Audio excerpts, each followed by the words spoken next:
Welcome back to the Nari and Tori Show. I'm Tori. And I'm Nari. And this is our space segment. Hi Tori, how are you doing? Hi Nari, how are you? I'm good. So what are we talking about today? Today we're talking about Pluto. But before we get into that, we need some background info. Okay. The scientific revolution started with humanism, which was the idea that man was the center of his own universe.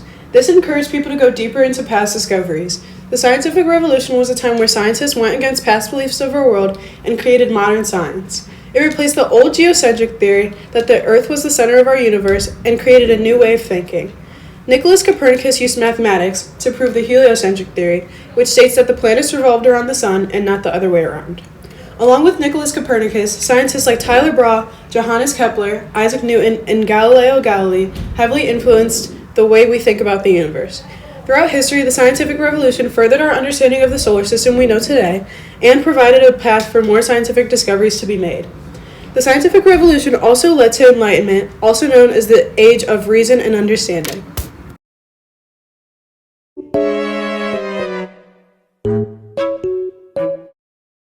One of those being more than 2,000 years later during the arms race and space race. During the Cold War, the East and West were in high tensions. Because of the ongoing threats between the two nations, conversations about advancing their weaponry became a topic of discussion.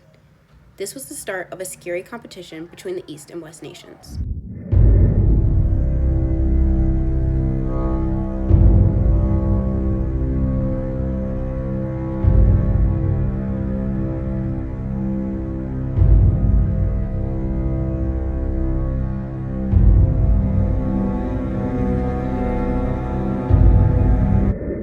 As time progressed, both sides had acquired an alarming amount of bombs and nuclear weapons, and the threats started getting scarier for both sides. The U.S. had stationed bombs in West Germany and Turkey, and the USSR had stationed bombs in Cuba. Many people during this time were scared as to what was going to come out of all of this, and if either side was actually going to act on these threats, as mutual assured destruction was a very real thing. Eventually, both sides did reach a consensus and pulled back. Agreements were made to limit any more production of nuclear weapons. Now you're probably wondering how any of this connects with Pluto and the space race is how.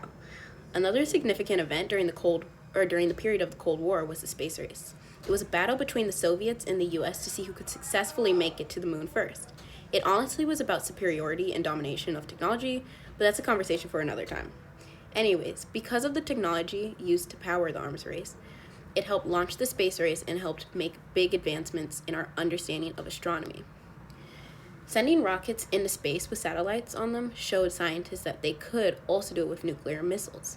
So it was a bit of a win-win, but after the space race and arms race was over, the Soviets fell and we were able to use all that we learned about space to start sending rockets and satellites and even get pictures, which later led to the questioning and later declassification of Pluto and several other dwarf planets.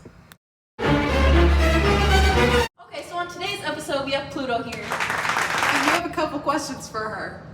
So our first question is, who is involved? So it was actually mainly the IU who, in the Library of Congress's words, downgraded my status. I don't know who they think they are, but yes. So where did this happen? I believe it happened in Prague, but I wasn't even invited, so I wouldn't know.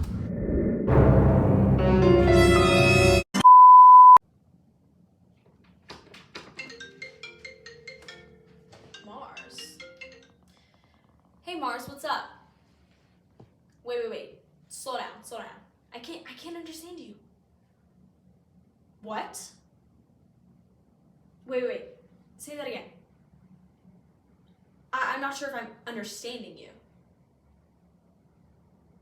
What do you mean I'm not a planet anymore? I don't understand. I have to call someone. No. I don't want to talk to you right now. There's no way I'm not a planet. The IAU had a meeting without me? How are they going to decide what I am without me? You're joking. This is some sick joke. Eris is mad? About what? She's just mad that I get more attention than her. Oh, she's not a planet anymore. I don't believe you. I need to call my lawyers. No, I need to call the other planets too. They're gonna back me up on this. Trust me.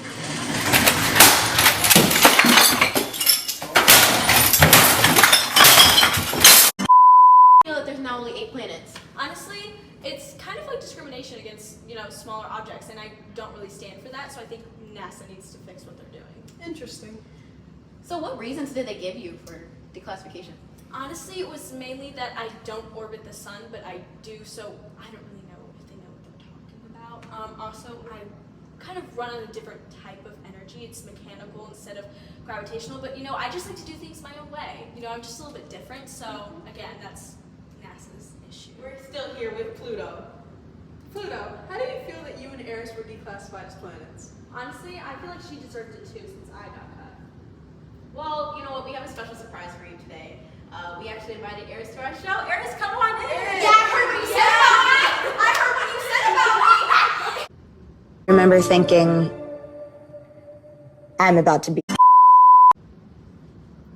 Well, guys, now that we finally have Eris sitting, we have a couple questions. Eris, how do you feel that you were declassified as a planet along with Pluto? Well, I was getting my coffee this morning thinking everything was fine. I checked my phone, I get a text saying, I'm not a planet anymore? How is that my fault? It's not. Out. No need to yell. No need to have a riot. Shut your eyes. Take a deep breath. I didn't have the criteria. You're just ladies. Okay, guys, ladies. Now, Eris, as a result of Pluto's declassification, you have also not been considered a planet. Can you tell us a little bit more about that? Let me ask my lawyers. Okay. First of all, I'm way bigger than that teeny tiny little blue planet named Pluto. Like, come on. All of a sudden they're saying Pluto's not a planet, so I'm not a planet? It makes no sense. All because I can't clear out my own orbit? This is all that's blowing my mind because Pluto is way tinier than me, and it's making me frustrated because I've been trying so hard to be, I was almost a 10th planet, and then this little planet just ruins it for me. I'm just done. I'm just mad. Well, before our short break, is there anything else you can tell us, Eris? Actually, yes. I would like to make it clear to all my viewers that this was completely Pluto's fault. Not me, that teeny tiny planet, Pluto. She's literally Let's calm it down. Let's calm it down. Let's keep it civilized.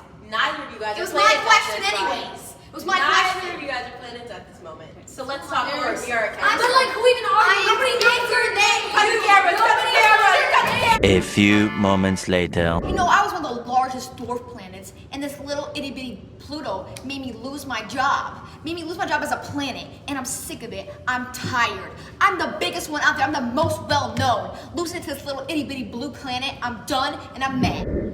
Honestly, I don't know why she keeps calling me a dwarf planet because I'm literally petite. Like, she needs to get it right. Second of all, I lost my title because of what they did to me. It wasn't my fault that I'm smaller than her. It's so annoying how she's blaming this on me when it's clearly not my fault. I mean, she just needs to get a grip. God. Yup, that's me, the now dwarf planet known as Pluto. But my story is like many others, so what makes it significant? Well, other than the fact that it's me. I pretty much started it all, from that room at the IAU, which I wasn't even invited to. I mean, they know I have FOMO, so like, who do they think they are? To my very existence, I have started groundbreaking research on dwarf planets. Well, not me, but, my fans over there at NASA. Let's get into some questions. What does Pluto's declassification mean for the future of dwarf planets? Wow, this is a really tough question because, I'm not really a dwarf planet. Anyways, my declassification led to the discovery and further investigation into the Kuiper Belt, where other objects who look exactly like... Why are you making me say this? Oh, okay, apparently I'm getting paid. Anyways, next topic. This event connects to our current understanding of space by allowing other planets to be recognized as dwarf planets as well, which honestly is good. I'm not the only one because, if I have to suffer, then everyone has to suffer. And, this changed the way planets are categorized now. There's a certain criteria that all planets have to follow now. Apparently, I didn't meet them. But, honestly, how are they going to make me a planet, Give me all those credentials and then tell me I'm no longer a planet? Like, what? I don't even identify myself as a dwarf planet. I just think it's a little rude. But anyways, enough about me. How many of us are there? I mean, I shouldn't even say us. I'm not even one of them. Anyways, there are many dwarf planets, and I mean many. I'm totally joking. You know how many of us there are? 5. They voted me off of being a planet just to give me 4 other planets who fit in the same category as me. Honestly, this whole thing just seems really unfair. Hey guys, we hope you liked this video.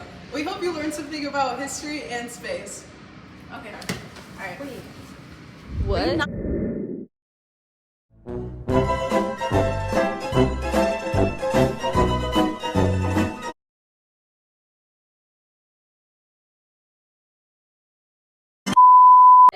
Wait till you Right? No way. No way. Okay, I'm gonna give you a whole no, I want this one. So, no, I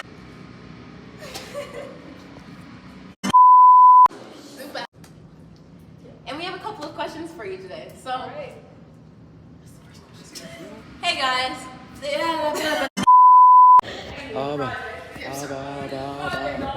me just continue to about it. It's not that big of a because she hasn't seen it yet. Try to remember it. A little bit. Try to. You only have like 1 paragraph and a half. Just let me say it. Just let me say it. Okay. Hey guys, thank you for watching. We hope you learned something about history and Pluto.